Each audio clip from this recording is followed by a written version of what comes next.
pessoal, estamos aqui em mais um episódio aqui do nosso projeto Conversa com Ciência, em que é um projeto da Fundação Astef, em parceria com a Sociedade Brasileira para o Progresso da Ciência. Eu sou o professor Barros Neto, presidente da Fundação Astef, professor titular da Universidade Federal do Ceará.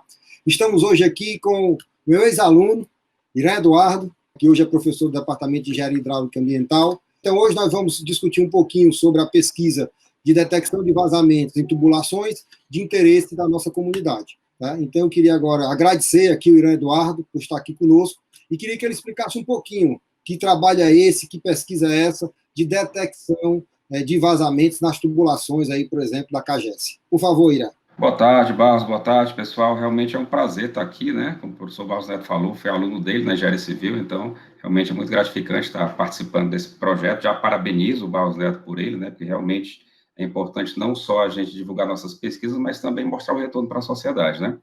Esse nosso trabalho, ele iniciou-se especificamente em 2017. É um projeto que envolve a colaboração com os países do BRICS, né? Mais especificamente com China e África do Sul. Era um edital internacional, né, e cada órgão de pesquisa nacional fomentou a pesquisa no seu país específico. As universidades são a Universidade de Zhejiang, na China, e na África do Sul, a Universidade da Cidade do Cabo. E aqui a gente, o UFC, né, com colaboração com a CAGES também, e com a USP, na Universidade de São Paulo, também trouxemos um professor para participar do nosso projeto. Então, assim, é uma discussão, né, com esses pesquisadores internacionais sobre um tema comum. E qual seria um tema que é relevante, né, assim, do ponto de vista de recursos hídricos, né, que é relevante em todos os países, né? A gente imaginou que o problema de perdas de água realmente é extremamente importante, né, porque as perdas equivalem a cerca de 40%, né, do volume de água produzido. Então, nós decidimos focar nesse tema. Cada um desses países, né, cada uma dessas universidades tem a sua expertise, né, alguns mais na área experimental, outros mais na área de modelagem computacional. E aí nós resolvemos unir os esforços, né, e resolvemos iniciar o projeto. E já fizemos 2 workshops, né, nós planejamos 3. Um que aconteceu em 2018 na África do Sul, outro ano passado aqui, né, em Fortaleza, como eu sou coordenador geral do projeto, e o outro era planejado para acontecer esse ano na China, só que por conta da pandemia, a gente acabou tendo que postergar aí para o ano que vem, provavelmente, né? Então, assim, o projeto, ele tem algumas frentes, né, Barros? A gente trabalha com a parte experimental, tem uma parte que é tentar entender o comportamento do vazamento no solo, sobre quais condições de funcionamento, de pressão, de tipo de orifício desse vazamento, de tipo de solo, propriamente dito, né, ele vai atingir a superfície ou não, né, se ele vai ser um vazamento visível ou não. Isso é feito em laboratório? Em laboratório, né, a gente trabalha tanto em laboratório como na parte de modelagem computacional. O trabalho de laboratório, que é o que eu estou falando agora, né, que a gente, inclusive, teve que dar uma diminuída agora no ritmo, né, por causa da pandemia, ele é especificamente para a gente entender o comportamento do vazamento no solo, né, sobre quais condições, né, que a gente vai ter de pressão, que a gente vai fazer com que o vazamento atinja a superfície do terreno, que é o vazamento que a CAGES detecta, por exemplo. Só que muitos vazamentos, grande parte da água perdida, ela está nos vazamentos confinados, que a gente não consegue visualizar. Uma das frentes do nosso projeto, que é essa parte experimental, é entender exatamente sobre quais condições de pressão na tubulação, de profundidade da tubulação, tipo de orifício, tipo de solo, a gente vai ter um vazamento confinado ou não. E aí a gente tenta detectar usando sensores de pressão, usando também geofones, que é o tipo de aparelho que a CAGES usa, né, para detectar o ruído. Então, combinando essas duas coisas, com alguma coisa relacionada também à modelagem matemática, né, a gente consegue detectar com uma certa antecipação quanto e quando que está ocorrendo o vazamento. Experimentalmente é isso. Do ponto de vista de modelagem matemática, a gente já vai para a rede de distribuição como um todo. Então, o que a gente faz? A gente tem medições que a CAGES, por exemplo, fornece para a gente, a CAGES que é parceira do projeto, a gente tem medições em vários pontos na rede de distribuição, e aí a gente tem o histórico, né, ao longo dos anos, de como é que é o comportamento, por exemplo, de pressão na rede. E aí a gente faz a modelagem no computador, né, faz a simulação computacional, para tentar reproduzir o que está acontecendo na realidade. Quando a gente consegue reproduzir e a gente consegue identificar algumas oscilações de pressão que estão fora de um padrão, a gente consegue perceber que aquilo ali é um vazamento. Então, a gente está combinando essa parte experimental, né, que é trabalho de laboratório, com essa parte de modelagem computacional, né, com esses sensores de pressão, os geofones, né, que medem também o ruído, né, para tentar dar uma resposta para a CAGES poder prever, né, assim, quando que vai acontecer um vazamento, qual a intensidade desse vazamento e onde que ele está acontecendo, né? Então, assim, muitas vezes a gente, conseguindo prever esse vazamento antes dele atingir a superfície do solo, né, a gente consegue eliminar ou minimizar a perda de água, que é muito grande quando ele atinge o solo, já é um vazamento visível. E aí, geralmente, a CAGES só vai lá quando tem uma denúncia, né, quando tem alguma coisa desse tipo, né? Agora, Irã, e como é que está hoje esse projeto? Em que estágio ele está? Você já tem resultados? Fala um pouquinho sobre isso. Hoje, né, a gente é cobrado por publicações científicas, né, e agora a gente também está buscando aplicar os resultados na CAGES, né, assim, para dar um retorno mais direto para a sociedade. Então, com relação às publicações científicas, a gente já está com alguns trabalhos publicados, já está com alguns submetidos, e com relação à CAGES, você deve saber que ali próximo ao UFC, no PC, ali tem a filial da CAGES PC, né, nós estamos planejando implantar um sistema piloto ali, para a gente avaliar exatamente, sob condições reais, se as nossas teorias se aplicam na prática. E também se a gente consegue avaliar maneiras de minimizar esse vazamento, né? Por exemplo, se a gente conseguir colocar algumas válvulas redutoras de pressão, que são dispositivos que a gente utiliza para diminuir a pressão e, obviamente, diminuir o vazamento. O vazamento é diretamente relacionado à pressão. Outra técnica que a gente está tentando já usando a rede mesmo de Fortaleza, a gente já está com a rede de Fortaleza, fazendo a simulação da rede de Fortaleza, e a gente está tentando, porque a CAGES agora ela recebeu um recurso do Banco Mundial, né, para fazer uma subdivisão da rede em setores, né, o que eles chamam de distritos de medição e controle, são os DMCs.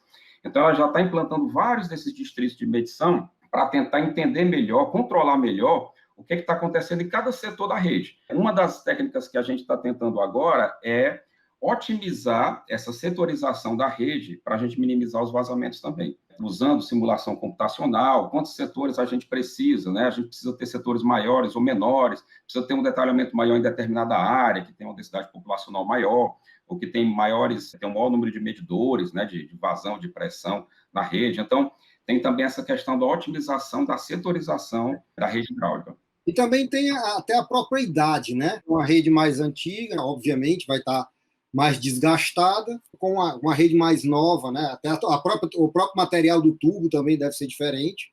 Né? Isso aí também vocês estão olhando isso aí também, né? Sim, sim, é aquela história, né? Por exemplo, quando a gente pega o Japão como referência, né, e a gente fala assim em perdas, né? As perdas em média no mundo, né, elas são de 30% a 40% do volume produzido. Né? A gente aqui no Ceará está na ordem de 45%. O Japão já cai para menos do que 5%.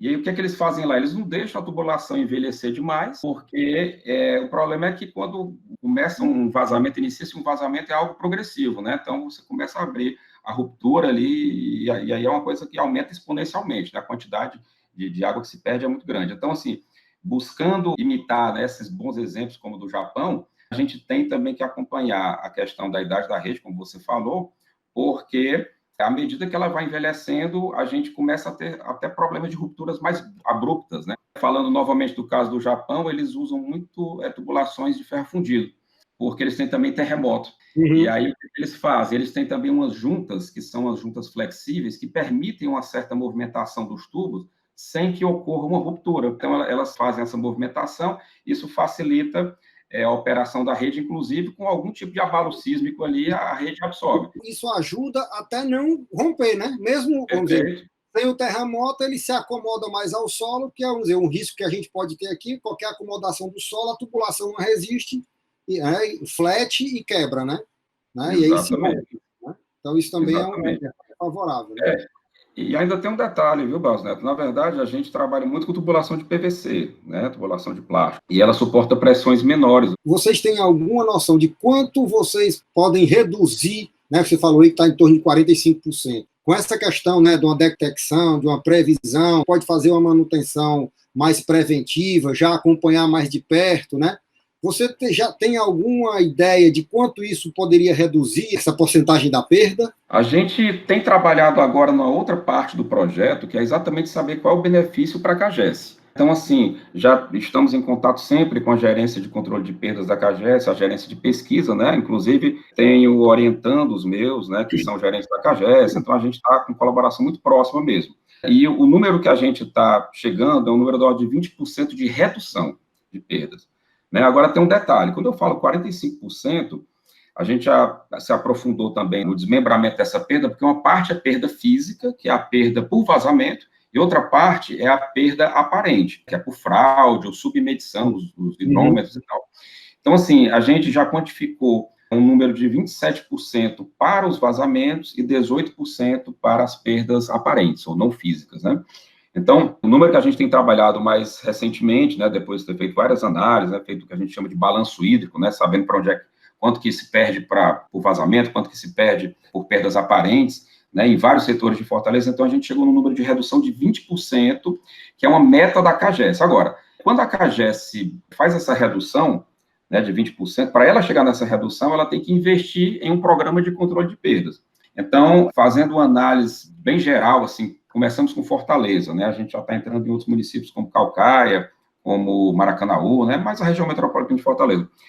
A gente viu que dá para a CAGES economizar uma quantia razoável aí de uns 50 milhões aí por ano, com a redução de 20% de perdas. Fizemos essas avaliações e, assim, isso apenas com 20% de redução, né? Obviamente, se a gente conseguir chegar em algo mais próximo do que Japão, né, o ganho seria enorme. Essa é a meta hoje que a CAGES está buscando, de 20%, né? E nós, obviamente, trabalhamos com a meta da CAGES e com técnicas que a gente tem para chegar nesse número, né? Começa a otimização do funcionamento da rede, etc. Mas, obviamente, que dependendo de quanto a CAGES tenha para investir, né, a gente pode chegar em reduções maiores, né? Agora, quando a gente olha mundo afora, né, eu falei do Japão, que tem índice de perda menor do que 5%, mas se você for para Estados Unidos, se você for para a América do Norte no geral, ou Europa, os números são da ordem de 20%, né, às vezes até mais do que isso. Então, assim, realmente é muito difícil, né? Esse caso que eu falei de Japão é um caso muito, assim, à parte, né? Mas, assim, a gente conseguindo reduzir esses 20%, já chegaria nos 36% aí, que é um número, vamos dizer, mais próximo do que o pessoal tem lá fora, né? E o que eu acho importante é que qualquer coisa que você ganha é menos desperdício. Né? Ou seja, qualquer redução que você venha a ter é interessante, não é nem para a CAGES, é para a sociedade, porque essa perda ela é paga por nós, está lá dentro da conta, alguém tem que pagar essa conta. Né? Então, assim, quanto menos desperdício nós tivermos, melhor. E aí é interessante porque se a gente tiver esse investimento da CAGES, num tipo de pesquisa como esse, avançando para uma solução mais efetiva, de realmente pedir e tudo mais, com certeza o investimento será muito mais barato do que o retorno que ela vai ter ao longo do tempo, né, na redução dessas perdas aí. Nós fizemos algumas comparações, por exemplo, o volume perdido com Fortaleza, ele é tão grande, né, que, por exemplo, se a gente conseguir reduzir esses 20%, já seria várias vezes o volume do Gavião, né, que é o açude que abastece a região metropolitana. A comparação que a gente está fazendo é com o volume dos açudes cheios, né, assim, a perda é dessa ordem de grandeza. Então, tem uma perda hídrica, né, a gente está num estado que convive com a questão da escassez hídrica, né, passamos por uma seca prolongada agora, realmente é um problema grave, né, e tem também a questão financeira, né, a CAGES vai deixar de gastar, por exemplo, uma economia de 20% aí, uma redução de 20% das perdas, ela deixa de gastar com produto químico, com serviço de terceiros, né, e obviamente que isso é de interesse da CAGES e do usuário, porque retorna depois para a conta, né, a nossa conta.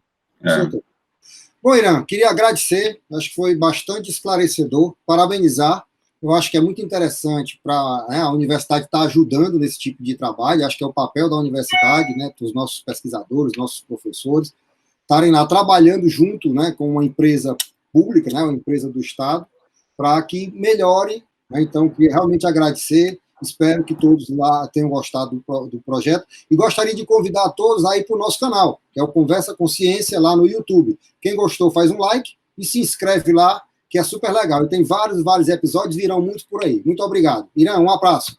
Obrigado, Asneto. Agradeço mais uma vez aí pelo convite e parabenizando de novo aí pela iniciativa. Muito bom mesmo. Obrigado. Um abraço a todos.